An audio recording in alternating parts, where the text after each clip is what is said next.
Στις 27 Ιανουαρίου του 1756 γεννιέται στο Σάλτσμπουργκ ο Wolfgang Amadeus Mozart. Είναι το μικρότερο παιδί του αρχιμουσικού και συνθέτη Λεοπόλντου Μότσαρτ και της Άννας Μαρίας Πέρλ. Το 1760 ο μικρός Wolfgang Amadeus παίρνει τα πρώτα μαθήματα μουσικής από τον πατέρα του, ο οποίος ανέλαβε από νωρίς και με ζήλο την εκπαίδευσή του. Έτσι, σε ηλικία 3 ετών μπορεί να παίζει τσέμπαλο, ενώ στα 5 του ολοκληρώνει κιόλας την πρώτη του σύνθεση. Το 1768 ο 12χρονος Μότσαρτ συνθέτει την πρώτη του ιταλική όπερα με τίτλο «Η Ψευτοπλοϊκή» που παρουσιάζεται την επόμενη χρονιά στο Σάλτσμπουργκ. Το 1769 ο 13χρονος Wolfgang εργάζεται ως μουσικός στην αυλή του Σάλτσμπουργκ και ταξιδεύει με τον πατέρα του στην Ιταλία.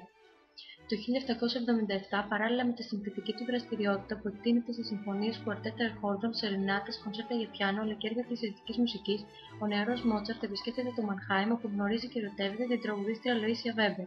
Το 1779 η Αλοΐσια απορρίπτει την πρόταση γάμου του Μότσαρτ και ανταυτού προτιμά να ηθοποιώσει. Στις 29 Ιανουαρίου του 1781 η όπερα του Περμενέας παρουσιάζεται στο Μόναχο. Το 1782 παρουσιάζεται η απαγωγή από το Σεράι και λίγες ημέρες αργότερα ο Wolfgang παντρεύεται την Κωνστάνσε Βέμπερ, μικρότερη αδελφή της πρώην αγαπημένης του Αλοΐσια. Τα τελευταία 9 χρόνια της ζωής του θα είναι μια αντιπαράθεση οικονομικών δυσχεριών και εκπληκτικής παραγωγής αριστουργημάτων σε όλα σχεδόν τα είδη. 1η Μαΐου 1786 δίνεται πρεμιέρα το γάμο του Φίγκαρο στη Βιέννη, όπου παρότι η όπερα γίνεται δεκτή με ενθουσιασμό, κατεβαίνει ύστερα από 9 παραστάσεις.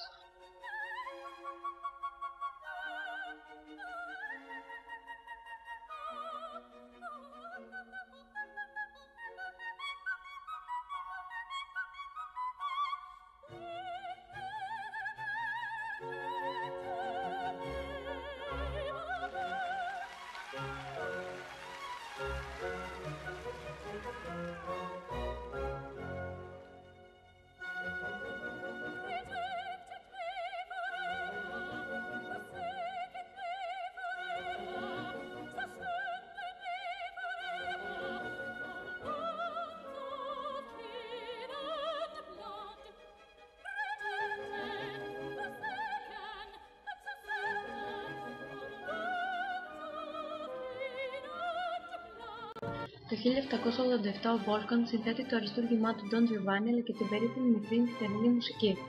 Το 1791 γεννιέται το έκτο παιδί του συνθέτη και το δεύτερο που κατάφερε να παραμείνει ζωντανό. Στις 6 Σεπτεμβρίου δίνεται στην Πράγα η πρεμιέρα της όπερας στη μεγαλοψυχία του τίτλου και στις 30 του ίδιου μήνα ο Μαγικός Αυλός παρουσιάζεται στη Βιέννη. Ο Μότσαρτ δουλεύει πάνω στο Requiem, το οποίο ωστόσο θα αφήσει μητελές αφού αρρωσταίνει και παραμένει κλινήρης.